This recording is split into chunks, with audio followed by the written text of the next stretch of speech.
Thank you for joining Wars of the Roses.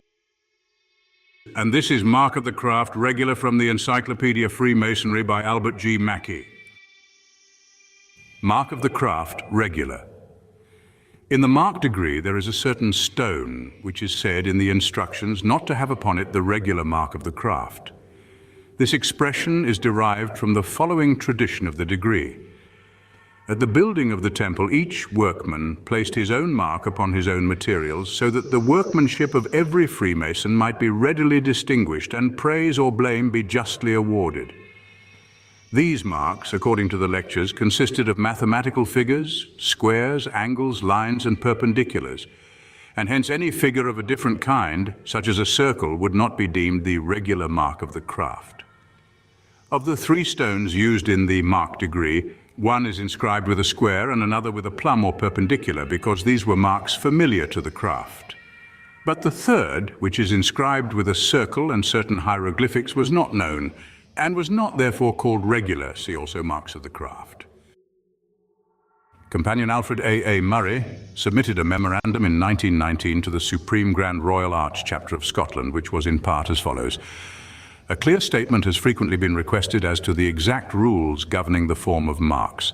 In particular, a prominent chapter has specially asked to be provided with a definite rule.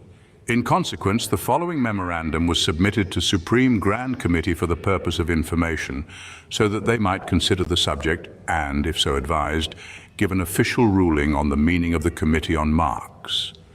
And in the interval, the memorandum has been revised and corrected. In Ireland, there are no definite rules, and the marks are accepted just as they are sent in. No attention is paid practically to the matter, and not one mark mason in 20 adopts a mark of any kind. Those who do frequently select designs quite unsuitable for the purpose, such as crests or monograms, but they are all registered in Grand Chapter books without question. I am informed that by a resolution of the Grand Mark Lodge of England on the 14th of December 1864, the regulation confining speculative masons' marks to any specified number of points was abrogated, but straight lines are imperative. In America, so far as can be ascertained, there is no rule specifying what should be selected as a mark, this being left entirely to the candidate himself to determine. The Grand Lodge of Scotland has never, so far as can be ascertained, laid down any rule whatever, and disclaims any responsibility for any ritual on the subject. The way, therefore, appears to be quite open to this committee to suggest a definite ruling for themselves and to let others follow it, or not, as they choose. The instructions as they stand at present substantially consist of a direction that any mark adopted by a candidate and member must consist of any number of odd points connected by lines, with the exception of one special figure containing 3 points. The old manuscript copy of the working in the possession of Supreme Grand Chapter says 3, 5, 7, 9, or 11 points joined together to form any figure they please, except etc. It may be interesting to add in parenthesis that according to the old independent Yorkshire working early last century, the members present had also to be 3, 5, 7, 9, etc. And the fee was 1 mark is 1 1/2, neither more nor less. The theory held by some is that the mark was, and is still supposed to be, made by the workman with the edge of a chisel, not by its corner point, so that each stroke, therefore, will make nothing but a straight line. This would apply to the mark on the blade of the chisel, but I should rather think the mark cut on a stone would be made by a pointed chisel, and therefore that so far it would be conveniently possible to form a curved figure. As the mark was reproduced on the hewn stones, it should have been the same as that which was struck on the blade of the mason's own tools to identify them in the boxes, or when returned from sharpening, or for any other necessary purposes. While the actual wording of the instructions do not expressly say straight lines, this is commonly understood to be implied. The old ritual of Chapter Esk, number 42, however, expressly says straight or curved lines. There may be others giving the same reading. Among the operative masons of Scotland for centuries, genuine curved marks are by no means unknown, but are very few. For instance, at Fortress Cathedral, out of 265 marks, there is only one with curved lines, representing a vessel. A heart is also an emblem not uncommon. But on the whole, out of the many thousand specimens from the 13th century downwards, it is almost unusual to find a mark with curved lines. The speculative masons are lineal descendants of the operative craft, though not the only branch, and theoretically they are subject to the same rules of work and interpretation as the body from which they sprang. The first question which arises is as to the regulation about the number of points. This regulation may hold with the present speculative systems, but it has nothing whatever to do with King Solomon's temple, where not a single mason's mark has ever been found.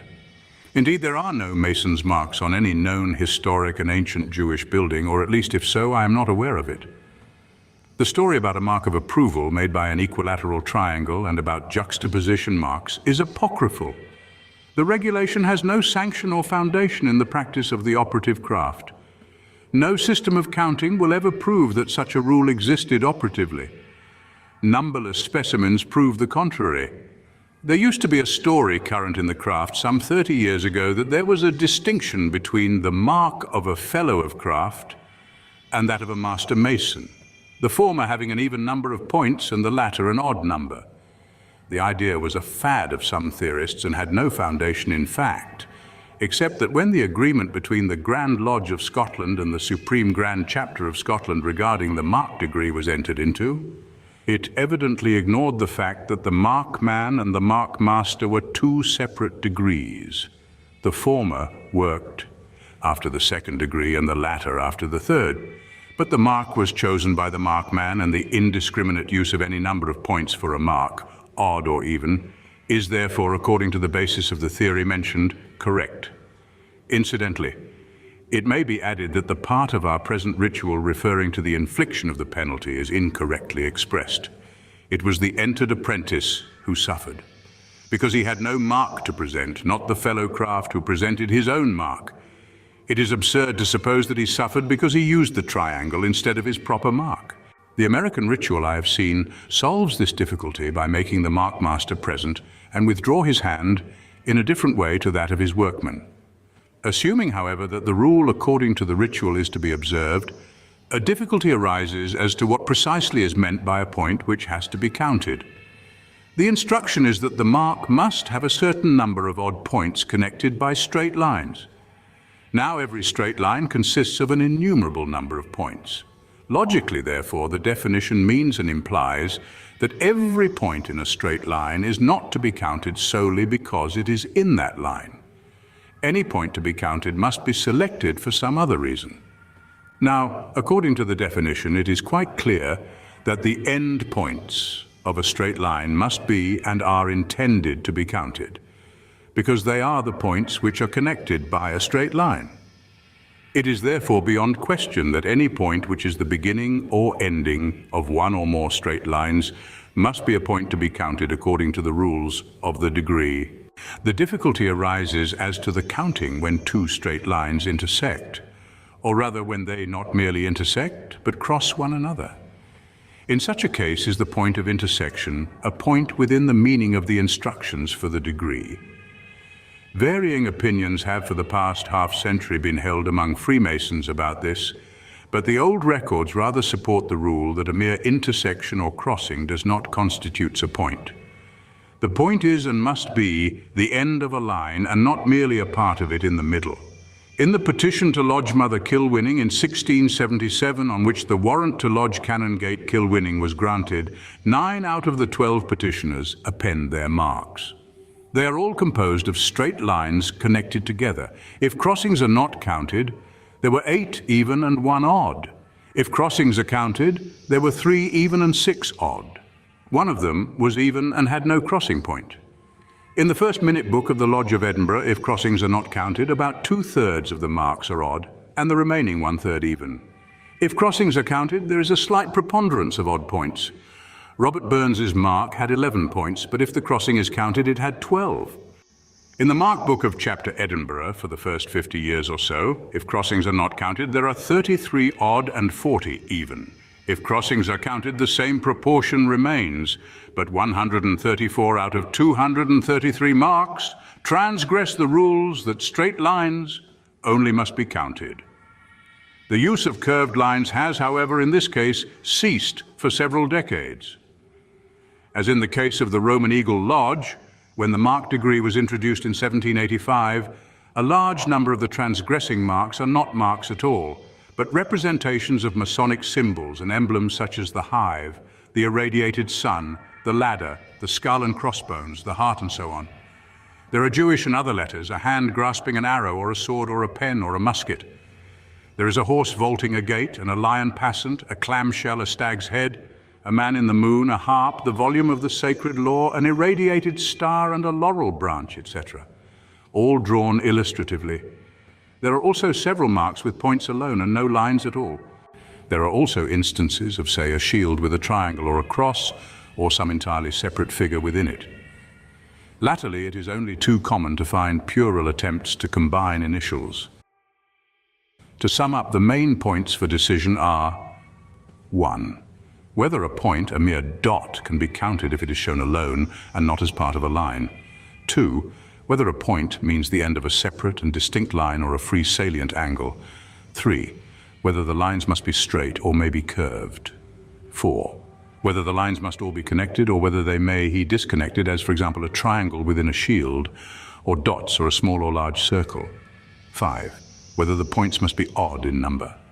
6. Whether in this case a crossing point must be counted. 7.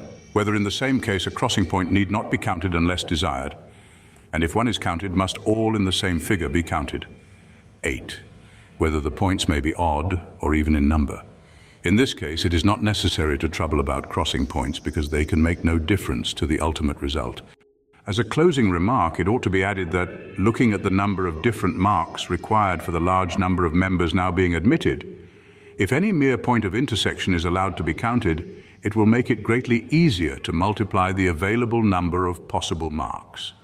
If such a point of mere intersection is not to be counted and is ruled out, the number of available marks with a reasonable number of lines will be cut down, probably by 1/4. This is admittedly an argument ad convenientiam, but in certain cases expedience rises to the height of principle. The rule suggested is simply that all marks in future must be composed of straight lines joined together and the counting of points be discontinued. If this rule be adopted, no further question can apparently arise, and the simplicity of the rule is greatly in its favor. It would involve, however, that the ritual should be subject to a slight correction to bring it into conformity with the rule, but this can easily be done. Further information will be found in Dr. Mackey's revised History of Freemasonry, some 65 items being indexed. Many valuable references to the subject are in the appendix to the Proceedings, Grand Chapter, Royal Archmasons, Michigan, 1920, contributed by companion Charles A. Conover, General Grand Secretary. Additional references are in a paper read by Professor George Godwin, Royal Institute of British Architects, 1868, 4 articles by John E. Dove, Builder, London, April 4th and 18, June 6th and July 11th, 1863. Also a paper on Masonry and Massall's Marks, Brother T. Hayter Lewis, Transactions, Quatuor Coronati Lodge, Volume 3, 1890. The Masonic Mark of Robert Burns, Scotland's famous poet.